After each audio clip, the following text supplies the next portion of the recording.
ನಮಸ್ಕಾರ. ಇದು mega focus. ನಾನು ಶಶಿಧರ್ ಭಟ್. ಇವತ್ತಿನ 3 ಪ್ರಮುಖ ಸುದ್ದಿಗಳನ್ನು ತೆಗೆದುಕೊಂಡು ಬಂದಿದ್ದೀನಿ. ಇದು ನಮ್ಮ ಫೋಕಸ್ ಟಿವಿಯ ವಿಭಿನ್ನ ಕಾರ್ಯಕ್ರಮ. ಸುದ್ದಿಯ ಹಿಂದಿನ ಸುದ್ದಿಯನ್ನು ತೆರೆದಿಡೋ ಪ್ರಯತ್ನ. ಸುದ್ದಿ ಅನ್ನೋದಿರುತ್ತಲ್ಲ, ಅದು ಕೇವಲ ಬ್ಲ್ಯಾಕ್ ಆ್ಯಂಡ್ ವೈಟ್ ಆಗಿರಲ್ಲ. ಸುದ್ದಿಗೆ ಹಲವು ಬಣ್ಣಗಳಿರ್ತವೆ. ಆದರೆ ನಾವು ಬಣ್ಣಗಳನ್ನು ಸೇರಿಸಬಾರ್ದು ಅಷ್ಟೇ. ಆದರೆ ಸುದ್ದಿಯ ಹಿಂದೆ ನಡೆಯುತ್ತೆ, ಏನು ಬಿಟ್ವೀನ್ ದ ಲೈನ್ಸ್ ಅಂತೀವಿ ನಮ್ಮ ಇದರಲ್ಲಿ, ಅಂಥದ್ದನ್ನೆಲ್ಲ ಹೆಕ್ಕಿ ತಂದು ತಮಗೆ ಕೊಡುವ ಯತ್ನವನ್ನು ನಾನಿಲ್ಲಿ ಮಾಡ್ತೀನಿ. ಇವತ್ತಿನ 3 ಪ್ರಮುಖ ಸುದ್ದಿಗಳು. ಮೊದಲನೇ ಸುದ್ದಿ ಪ್ರಶ್ನೆಯೊಂದಿಗೆ ಪ್ರಾರಂಭ. ಮೊದಲ ಬಾರಿ ಆಯ್ಕೆಯಾದವರು ಸಚಿವರಾಗಬಾರ್ದ? ಯಾಕೆ ಈ ಪ್ರಶ್ನೆ? ಕಾರಣ ಇದೆ. ಸಚಿವರಾಗಬೇಕು ಅಂತ ಹೇಳುವವರು ಯಾರು, ಸಚಿವರಾಗಬಾರ್ದು ಅಂತ ಹೇಳ್ತಿರುವರು ಯಾರು, ಮತ್ತು ಇದು ಲೇಟೆಸ್ಟ್ ಆಗಿ ಇದಕ್ಕೆ ಸಂಬಂಧಪಟ್ಟಂತೆ ಆದ ಬೆಳವಣಿಗೆ ಏನು, ಈ ಬಗ್ಗೆ ನಾನು ಮಾತನಾಡ್ತೀನಿ.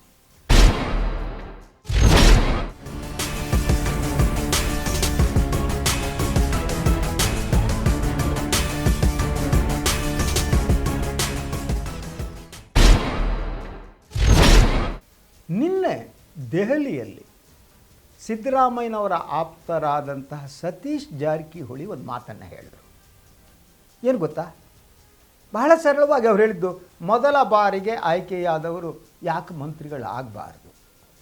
ಇದು ಕೇವಲ ಒಂದು ಸರಳ ಪ್ರಶ್ನೆಯಾಗಿದ್ದರೆ ಬೇರೆ ಆಗಿತ್ತು. ಆದರೆ ಇವತ್ತಿನ ರಾಜಕೀಯ ಪರಿಸ್ಥಿತಿಯಲ್ಲಿ ಈ ಪ್ರಶ್ನೆಗೆ ಮಹತ್ವ ಇದೆ. ಈ ಪ್ರಶ್ನೆಯನ್ನು ಯಾಕೆ ಅವರು ಕೇಳಿರಬಹುದು, ಅವರ ಈ ಪ್ರತಿಕ್ರಿಯೆ ಏನು, ಇದರಿಂದ ಇದು ಭಾಳ ಮುಖ್ಯವಾಗಿದೆ. ಯಾಕೆಂದರೆ ತಮಗೆ ಗೊತ್ತಿದೆ, ಈಗ ಕೆಲವು ದಿನಗಳ ಹಿಂದೆ ರಾಜ್ಯದಲ್ಲಿ ಮೊದಲ ಬಾರಿಗೆ ಆಯ್ಕೆಯಾದಂತಹ 31 ಕಾಂಗ್ರೆಸ್ ಶಾಸಕರು ಒಂದು ಮನವಿಯನ್ನು ಮಾಡಿದರು, ನಮ್ಮನ್ನು ಮಂತ್ರಿ ಮಾಡಿ ಅಂತ. ಸರಿ, ಬಹುತೇಕ ಇವರೆಲ್ಲ ಮೊದಲ ಬಾರಿಗೆ ಆಯ್ಕೆಯಾದವರು ಉಪಮುಖ್ಯಮಂತ್ರಿ DK ಶಿವಕುಮಾರ್ ಅವರಿಗೆ ಆಪ್ತರಾದವರು, ಬೆಂಬಲಿಗರು. ಆದ್ದರಿಂದ ಒಂದು ರೀತಿಯಲ್ಲಿ ಇದು DK ಅವರ ಧ್ವನಿಯೇ ಇರಬಹುದಾ ಅನ್ನೋ ಪ್ರಶ್ನೆ ಕೂಡ ಬಂದಿತ್ತು. ಯಾವಾಗ ಅವರಿಂದ ಈ ಹೇಳಿಕೆ ಬಂತು, ಮರುದಿನ ತಕ್ಷಣ ಮುಖ್ಯಮಂತ್ರಿಗಳು ಪ್ರತಿಕ್ರಿಯೆ ನೀಡಿದರು. ಮೊದಲ ಬಾರಿ ಯಾರು ಆಯ್ಕೆ ಆದರೂ ಅವರು ಮುಖ್ಯಮಂತ್ರಿಗಳನ್ನ ಮಾಡೋಕ್ಕಾಗಲ್ಲ ಕಣ್ರಿ, ಫಸ್ಟ್ ಟೈಮ್ ಆಗಲ್ಲ ಅಂದ್ಬಿಟ್ರು. ಅದು ಮಾತ್ರ ಹೇಳಲೇ, ಇದು ಹೈಕಮಾಂಡ್ ಅವರ ನಿರ್ಣಯ ಅನ್ನೋ ಮಾತನ್ನು ಮುಖ್ಯಮಂತ್ರಿಗಳು ಸೇರಿಸಿದರು.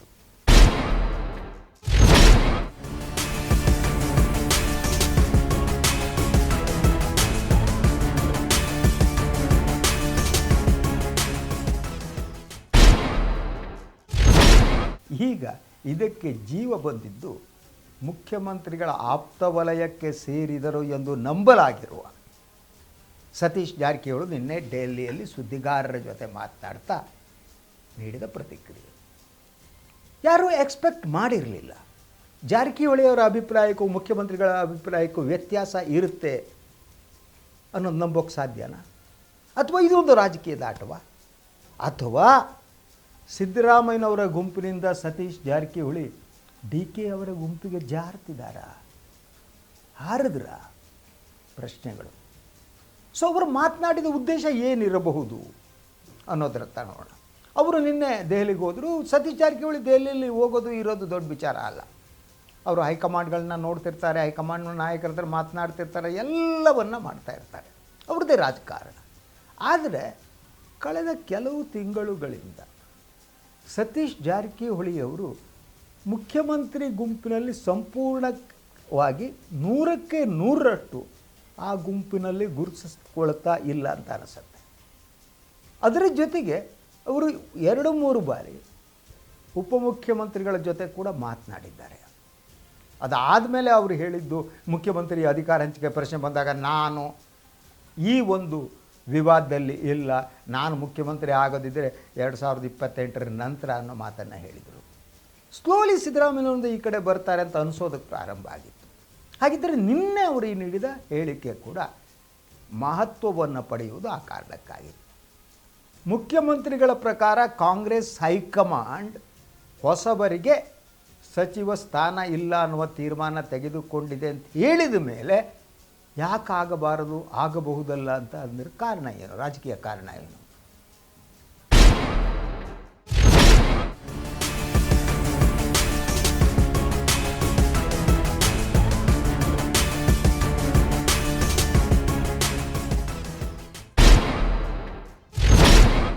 ಡಿ ಕೆ ಶಿವಕುಮಾರ್ ಅವರ ಕಡೆ ಒಲವು ತೋರಿಸ್ತಾ ಇದ್ದಾರೆ, ಅಥವಾ ಹೈಕಮಾಂಡ್ ತೀರ್ಮಾನವನ್ನು ಅವರು ಪ್ರಶ್ನೆ ಮಾಡ್ತಿದ್ದಾರೆ?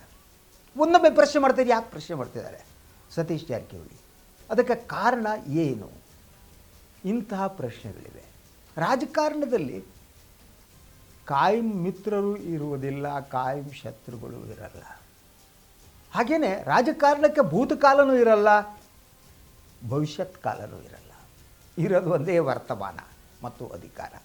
ಸೊ ಈ ಅಧಿಕಾರದ ಕಾರಣಕ್ಕಾಗಿ ಜೊತೆಗೆ ಏನಿದ್ರು ಸಿದ್ದರಾಮಯ್ಯರ ರಾಜಕೀಯ ಬದುಕಿನ ಅವಧಿ ಮುಗಿತಾ ಇದೆ. ಇನ್ನೇನಿದ್ರು ಡಿ ಕೆ ಶಿವಕುಮಾರ್ ಅವ್ರದ್ದು ಅವರ ಜೊತೆ ಚೆನ್ನಾಗಿರೋಣ ಅನ್ನೋ ತೀರ್ಮಾನಕ್ಕೆ ಬಂದರ ಹೇಳುವುದು ಕಷ್ಟ. ಆದರೆ ನಿನ್ನೆ ಅವರ ನೀಡಿದ ಹೇಳಿಕೆ ಅದಕ್ಕೆ ಹಲವು ಅರ್ಥಗಳು ಬರ್ತಾ ಇವೆ. ಈಗ ಇದ್ರ ಬಗ್ಗೆ ಅವರೇನೇ ಕ್ಲಾರಿಫೈ ಮಾಡಬೇಕು. ಒಂದಂತೂ ಸತ್ಯ, ಸತೀಶ್ ಜಾರಕಿಹೊಳಿ ಆಟ ಆಡ್ತಾ ಇದ್ದಾರೆ. Is playing his game. ಅವರು 2028 ರಾಜಕೀಯ ಏನಿದೆ, ಸಿದ್ದರಾಮಯ್ಯನವರ ರಾಜಕೀಯ ನಿವೃತ್ತಿಯ ನಂತರ ಕಾಂಗ್ರೆಸ್ ರಾಜಕಾರಣ ಏನಿದೆ, ಅಲ್ಲಿ ತಮ್ಮ ಪಾತ್ರ ಏನಿರಬೇಕು, ತಾವು ಯಾರ ಜೊತೆ ಇರಬೇಕು ಅನ್ನುವ ಆಟ ಆಡ್ತಾ ಇದ್ದಂತೆ ಕಾಣುತ್ತೆ. ಕಾಲ ಎಲ್ಲಕ್ಕೂ ಉತ್ತರ ಕೊಡುತ್ತೆ. ನೋಡೋಣ ನೆಕ್ಸ್ಟ್ ಏನಾಗುತ್ತೆ ಅನ್ನೋದು.